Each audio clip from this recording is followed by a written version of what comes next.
No programa Os Pingos nos Is, além do Roberto Mota, Cristiano Beraldo, também o Diego Tavares com a gente nesta edição. Eu sou o Daniel Caniato, seja muito bem-vindo aqui ao programa Os Pingos nos Is. Várias notícias importantes, inclusive o governador de São Paulo, Tarcísio de Freitas, visitou Jair Bolsonaro no dia de hoje, reforçando a sua fidelidade ao ex-presidente.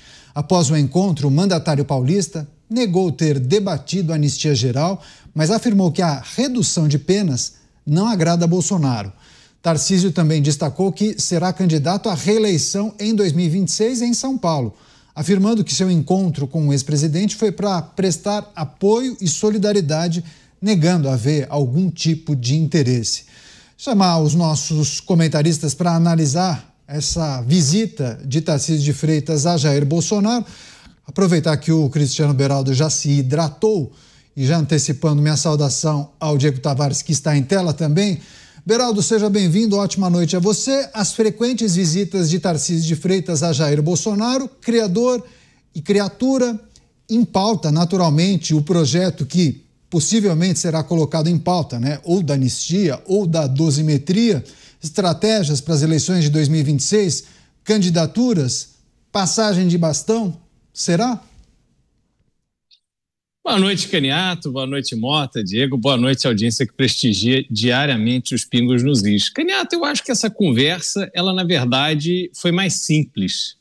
Essa conversa deve ter versado em torno de uma dinâmica que tem sido comum agora, em que o ex-presidente Jair Bolsonaro ele conversa com os seus interlocutores políticos, aqueles que são efetivos players nessa disputa das eleições do ano que vem, pessoas que são experientes, que conhecem a dinâmica eleitoral e que combinam com ele determinados movimentos, têm dele determinadas sinalizações e, quando saem dali, manifestam no sentido dessas sinalizações que foram combinadas, e aí vem a tropa de elite, os filhos, Carlos, Flávio e, sobretudo, Eduardo Bolsonaro, e metralham absolutamente todo mundo, tornando impossível qualquer tipo de articulação concreta para ter o envolvimento do ex-presidente Jair Bolsonaro numa candidatura que reúna esses partidos do Centrão. Veja, é importante a gente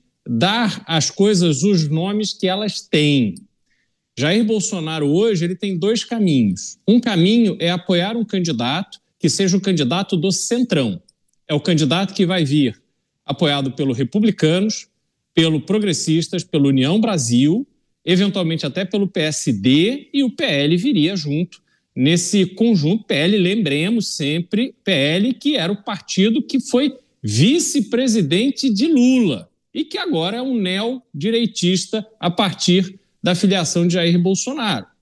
Esses partidos, eles não têm compromisso ideológico, eles têm compromisso com eles próprios no sentido de fazer a maior bancada possível na Câmara dos Deputados, porque quanto mais deputados um partido possui, mais dinheiro ele tem acesso tanto do fundo eleitoral quanto do fundo partidário. Essa é a dinâmica nua e crua, Brasil de verdade, não há o que se discutir sobre ela. Nessa configuração, a candidatura seria muito forte.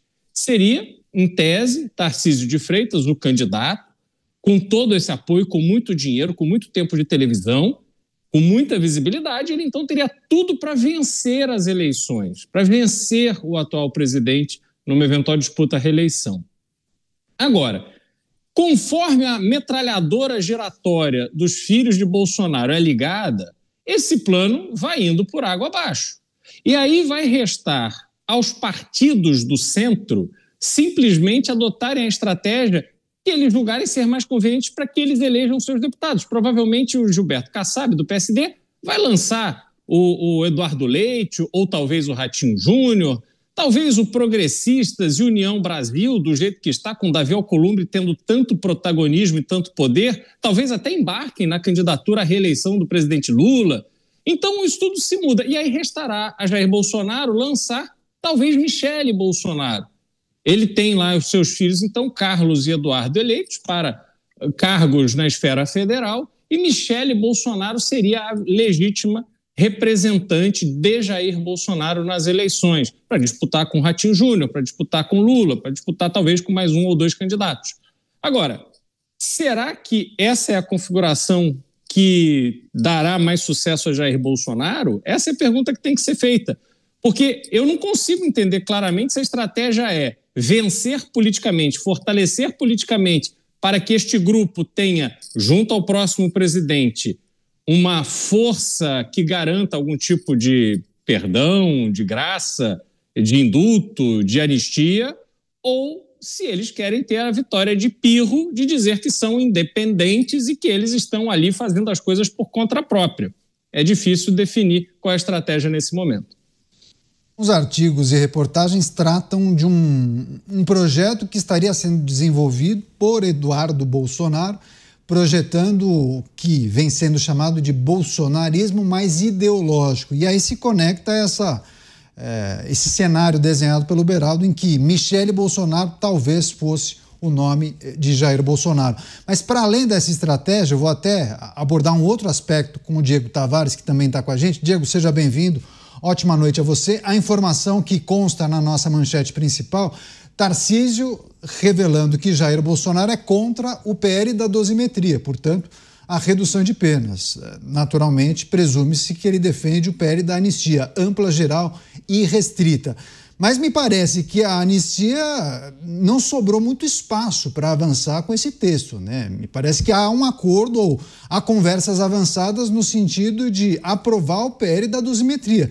Parece que essa é a alternativa mais factível, né, Diego? Bem-vindo.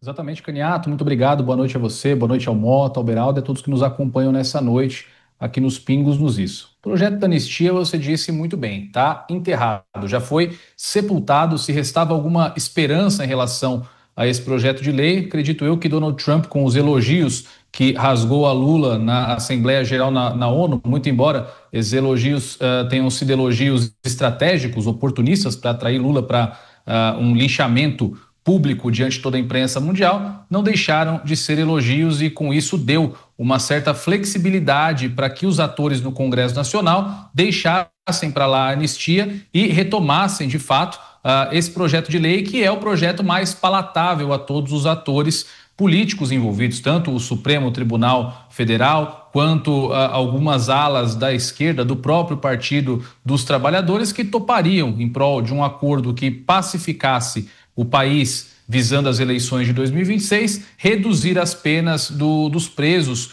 do 8 de janeiro e de todos os envolvidos na trama golpista. Havia, inclusive, um murmúrio de que Jair Bolsonaro teria concordado passar cerca de 2 anos em prisão domiciliar com a redução das penas. E passando 2 anos em prisão domiciliar, evidentemente ele não poderia sonhar em participar das eleições em 2026. E é justamente nessa condenação de Bolsonaro que reside a estratégia do Centrão. O Beraldo delineou muito bem o cenário eleitoral no caso de uma direita dividida, se lançar uma direita dividida para as eleições de 2026. E é justamente a partir desse campo que torna-se para Jair Bolsonaro totalmente inviável indicar alguém do próprio clã, não fazer acordo com ninguém, seja com os partidos de centro do ponto de vista ideológico, ou com os partidos do centrão. Bolsonaro sonha, sim, em estabilizar a sua situação por enquanto, por intermédio do PL da dosimetria e, posteriormente, com certeza, imagino eu, sonha com um perdão proveniente de um futuro presidente da República que não seja ou o próprio presidente Lula reeleito